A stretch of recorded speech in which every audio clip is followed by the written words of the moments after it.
आप सभी को जय मसीह की। प्रभु यीशु मसीह के नाम से मैं आप सभी का स्वागत करता हूं आज के वचन के लिए। परमेश्वर के प्रिय लोगों, प्रभु भला है और उसकी करुणा सदा की है। परमेश्वर हर दिन हमें उसके वचन से मजबूत करना चाह रहा है, इसीलिए ये वचन आप तक पहुंचा है। आपने बाय मिस्टेकली इस वचन को ओपन नहीं किया है। आप ये मत सोचिएगा बाय मिस्टेकली मुझसे ये प्रचार ओपन हो गया है, मुझे देखना ही पड़ेगा। नहीं, अगर आप तक प्रभु का वचन पहुंच रहा है, उसने मिस्टेक नहीं किया है। हालेलुया। हमने मिस्टेक किया है, हमने गलती किया है और हम उससे दूर हो गए हैं, लेकिन उससे मिस्टेक नहीं हुआ है, उससे गलती नहीं हुआ है हम तक वचन पहुंचाने के लिए।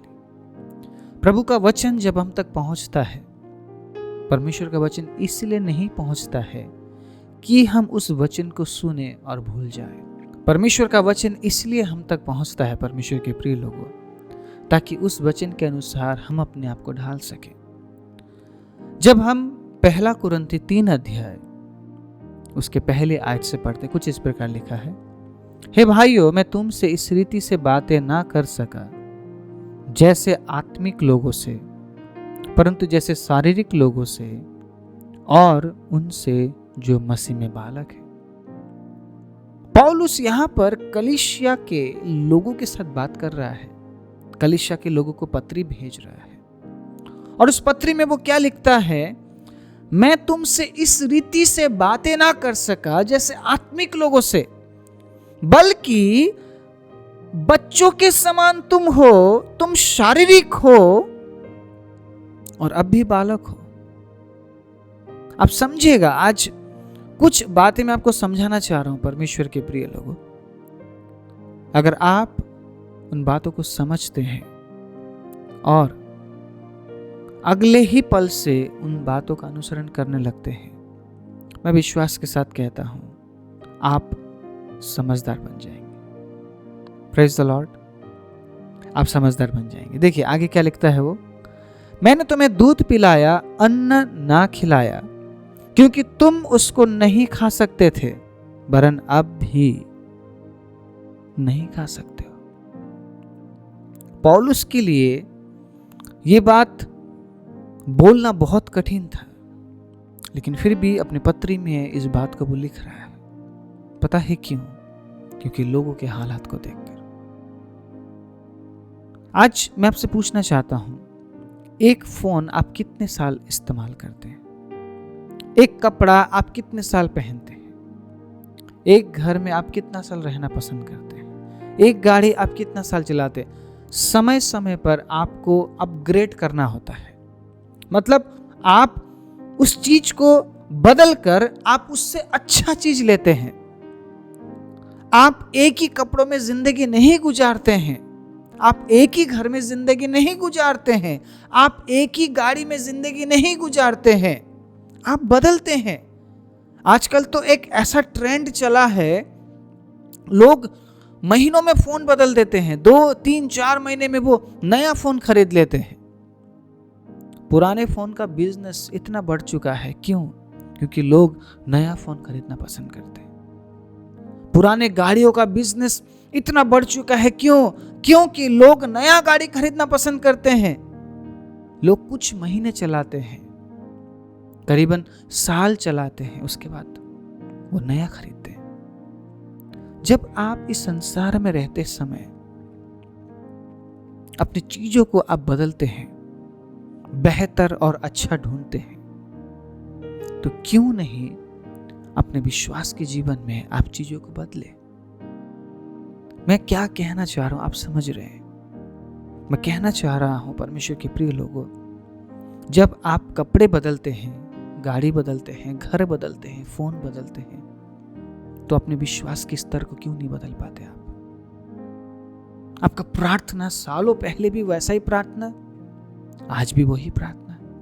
आपका आराधना करने का तरीका सालों पहले वही था, आज भी वही है। आपका वचन पढ़ने का तरीका सालों पहले वही था, आज भी वही है। आपका स्वभाव पहले भी वही था, आज भी वही है। आपका बोलने का तरीका पहले भी वैसा ही था, आज भी वैसा ही है। पहले आप जिस हद तक मूर्ख थे, आज भी आप उसी मूर्खता को दोहरा रहे हैं। मेरी बात समझ रहे? बदला क्या है? आपका फोन बदला होगा, आपका गाड़ी बदला होगा, आपके कपड़े बदलते होंगे, लेकिन विश्वास का स्तर वही है। इस बात पर पौलुस बात कर रहा है।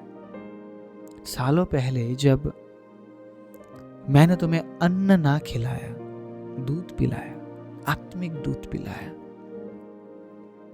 जो प्रभु में नए थे उनको, वो जो सयाने खाते हैं वो खाना नहीं खिला सकते। मेरी बात समझ रहे हैं आप? यहाँ पे पौलुस क्या कह रहा है? मैंने तुम्हें अन्न नहीं खिलाया, उस समय सिर्फ मैंने तुम्हें दूध पिलाया, क्योंकि तुम उस समय अन्न नहीं खा सकते थे। लेकिन तुम्हारा आज भी वही हालत है, तुम आज भी उसी अवस्था में हो। मैं यहां पर यह समझाने की कोशिश कर रहा हूं, जब हर दिन आप तक वचन पहुंच रहा है, उस वचन के अनुसार आप किस प्रकार अपने आप को तैयार कर रहे हैं। मेरा कहने का मतलब यह है, आप पहले भी उतना ही विश्वास करते थे, आप आज भी उतना ही विश्वास कर रहे हैं, तो बदल क्या रहा है? परिवर्तन क्या आ रहा है? मैंने कई लोगों को देखा, कई कलीसियाओं में मैं देखता हूं, उनका आराधना करने का तरीका वैसा ही है।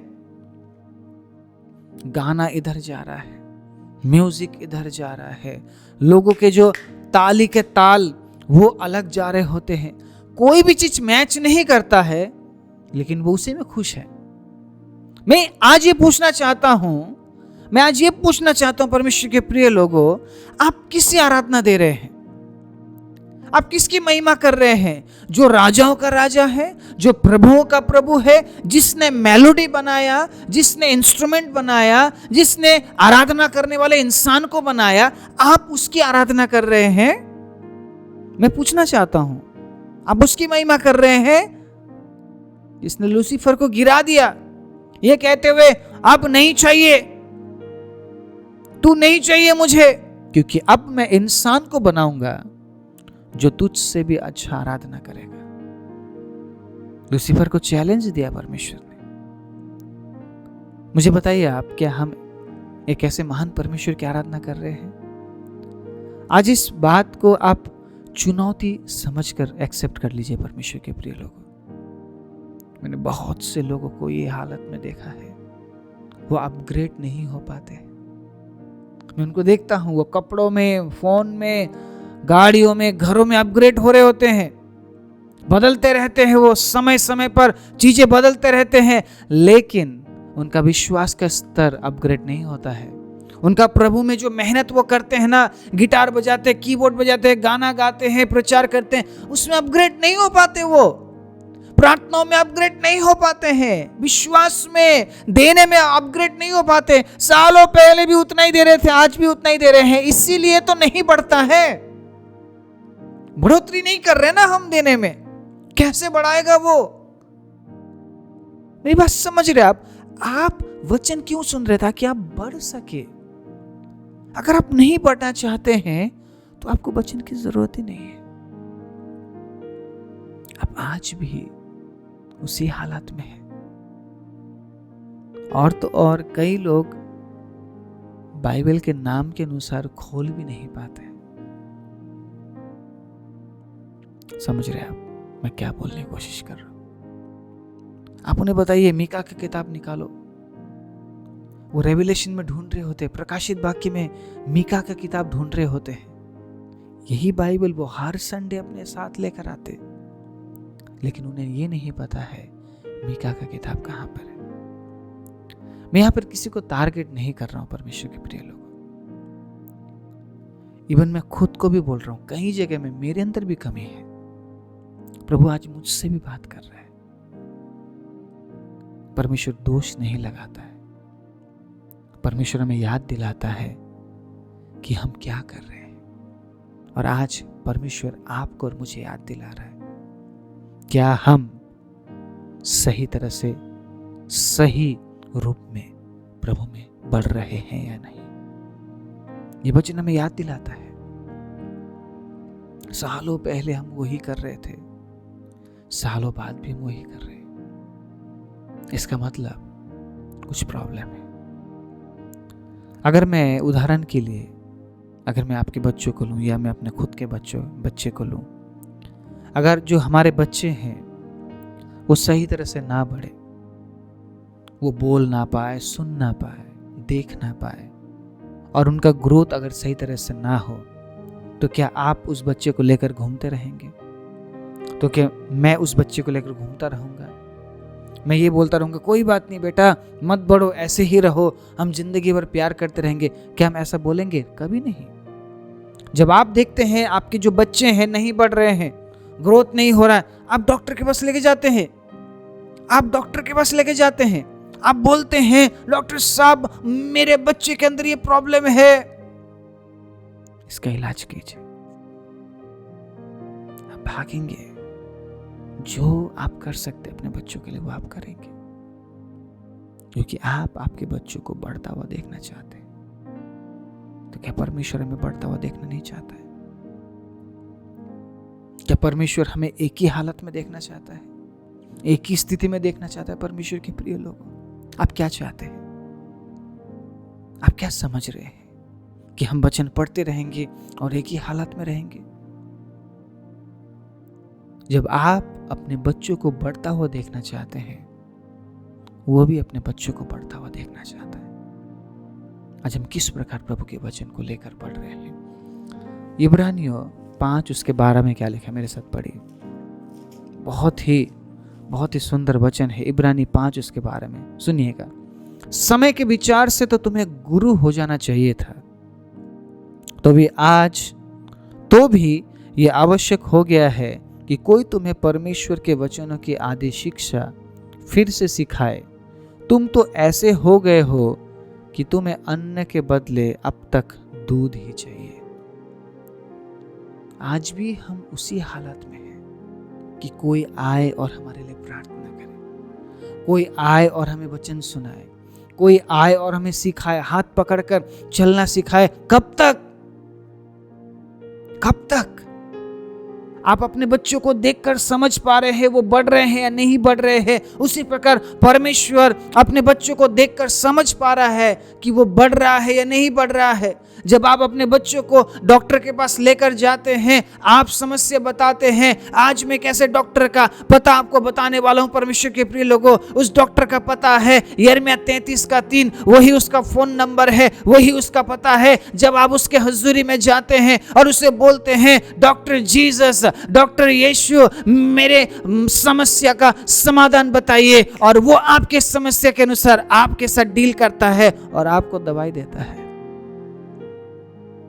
और जब आप उस डॉक्टर के पास जाते हैं ना, वो आपको ये नहीं बोलेगा ये खा के आओ, ठीक नहीं हुआ तो दूसरा दूंगा। वो ऐसा नहीं बोलेगा। वो पता है क्या बोलता है? जा, तेरे पाप क्षमा हुए, दोबारा पाप मत करना। Praise the Lord. पता वो क्या बोलता है? अब दोबारा ऐसा नहीं होगा। Praise the Lord. अब डॉक्टर जीसस के पास जाइए। अगर कुछ ऐसा प्रॉब्लम है, आप नहीं बढ़ पा रहे, प्रार्थना, प्रेयर, प्रार्थना ही आपको मजबूत कर सकती है। परमेश्वर के प्रिय लोग, आज मैं आपको उत्साहित करना चाहता हूं। अन्न खाने वाले हमें बनना पड़ेगा। हम कब तक आत्मिक दूध की लालसा करते रहेंगे? हम नाश हो जाएंगे परमेश्वर के प्रिय लोगों। आपको उड़ना सीखना पड़ेगा परमेश्वर के प्रिय लोगों। जब आप चिड़ियों को देखते हैं, एक चिड़िया माँ अपने बच्चों को तब तक खिलाती है जब तक उसके बच्चे उड़ने का लायक नहीं होते। उसके बाद वो उन्हें घोंसले से बाहर निकालती है। कुछ बच्चे बहुत सीखने वाले, समझदार होते हैं, वो अपने माँ को देखते हैं। लेकिन कुछ बच्चे ऊंचाई को देखकर डर जाते हैं और वो गिर जाते हैं। आपको पता है जो उस पेड़ से गिर गए वो दोबारा उड़ नहीं पाएंगे, क्योंकि चील, कौवे, बाज उसको खाने के लिए तैयार है, उसको मारने के लिए तैयार है। लेकिन जो बच्चे अपने माँ को देखकर वो नीचे की तरफ नहीं देखते, वो ऊपर की तरफ देखते, अपने माँ को देखते हैं कि माँ कैसे उड़कर बता रही है। लेकिन कुछ बच्चे इतने आलसी होते हैं वो ऊपर देखना ही नहीं चाहते, नीचे की ओर देखते हैं। मैं कितने हाइट में हूं, यहां से गिरूंगा तो क्या होगा। इतना सोचना भी नहीं होता परमेश्वर के प्रिय लोगों, वो बच्चे गिर जाते हैं और जैसे ही गिरते हैं कोई ना कोई आकर उठाकर उसको लेकर जाता है। जब हम उसकी ओर देखेंगे, उसकी ओर ताकेंगे, हम नहीं गिरेंगे।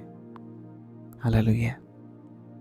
पौलुस यहाँ पर यही समझा रहा है, आज भी उसी हालत में हो, आज भी तुम नीचे की ओर देख रहे हो, आज भी तुम तुम्हारे समस्या में देख रहे हो, आज भी तुम तुम्हारे तंगी में देख रहे हो। अरे सीख क्यों नहीं रहे हो?